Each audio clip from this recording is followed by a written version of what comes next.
हरे कृष्णा, राधे राधे। दोस्तों, आप सभी को नवरात्रि की बहुत बहुत शुभकामना। आज के वीडियो में मैं आपके साथ शेयर करने वाली हूँ पहले दिन माता रानी की स्थापना कैसे करें बिना जवारे बोए, बिना अखंड ज्योत जलाए और बिना नवग्रह की स्थापना के। तो चलिए वीडियो शुरू करते हैं, देखते हैं माता रानी की पहले दिन की स्थापना हमें कैसे करनी है। जिस जगह भी हम पूजा करेंगे उस जगह को अच्छे से साफ करके चौकी लगा लेंगे या पटरा लगा लेंगे। उसके बाद से हम लाल कलर का वस्त्र बिछा लेंगे आसन के रूप में, और चावल का आसन देते हुए हम माता रानी के स्वरूप को विराजमान करेंगे।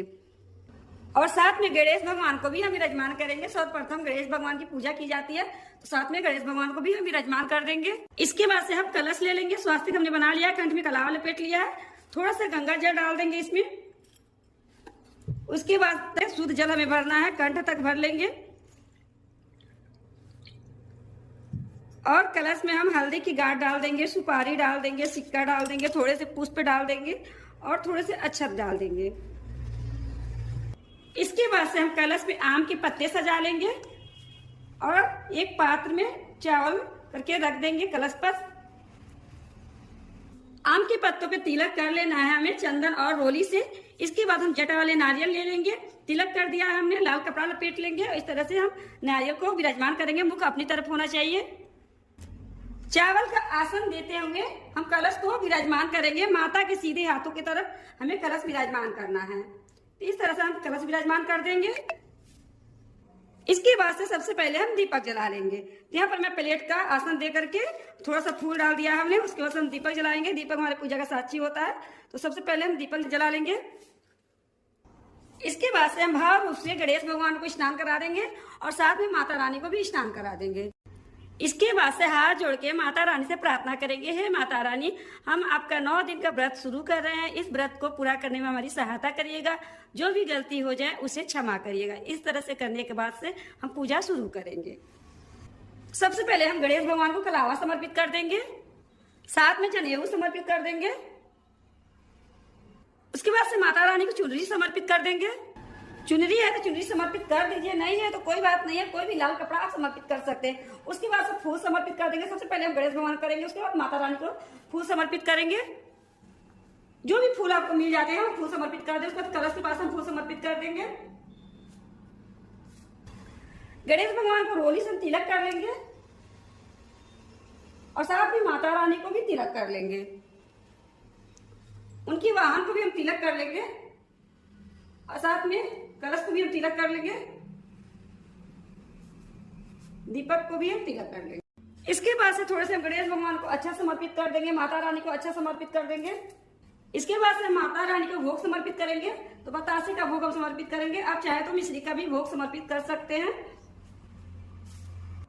इसी के साथ ही फल अगर है फल तो फल भी आप समर्पित कर दीजिए।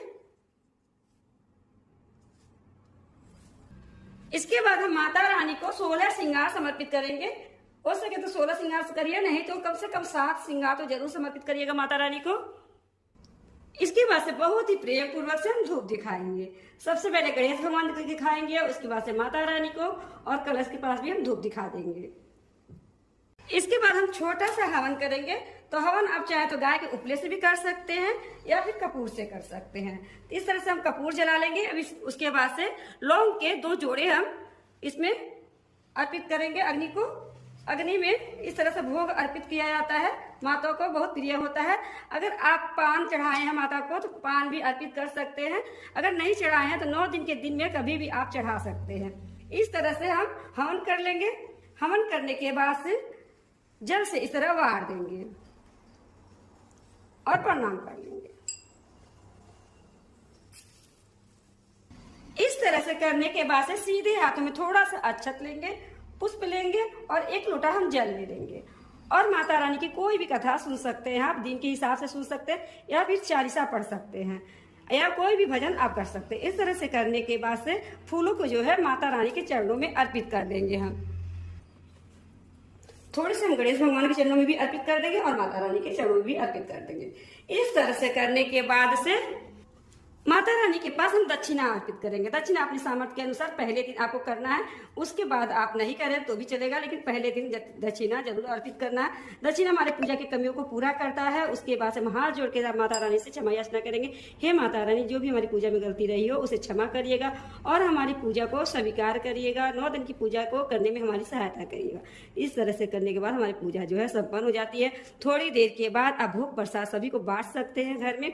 उसके बाद शाम को इसी स्थान पर दिया जलाना है। सुबह में फूल को है जो गमले में डाल दीजिएगा ताकि खाद बन जाए। थोड़ा सा साफ सफाई करके इसी स्थान पे दिया जलाना है, पूजा करना है। भोग प्रसाद जो भी आप चढ़ा सकते हैं, चाहे बतासे चढ़ा सकते हैं या फिर चीनी भी चढ़ा सकते हैं, जो भी आपके पास घर में है वो चढ़ा सकते हैं। इस तरह से हमारी पूजा जो है संपन्न हो जाती है।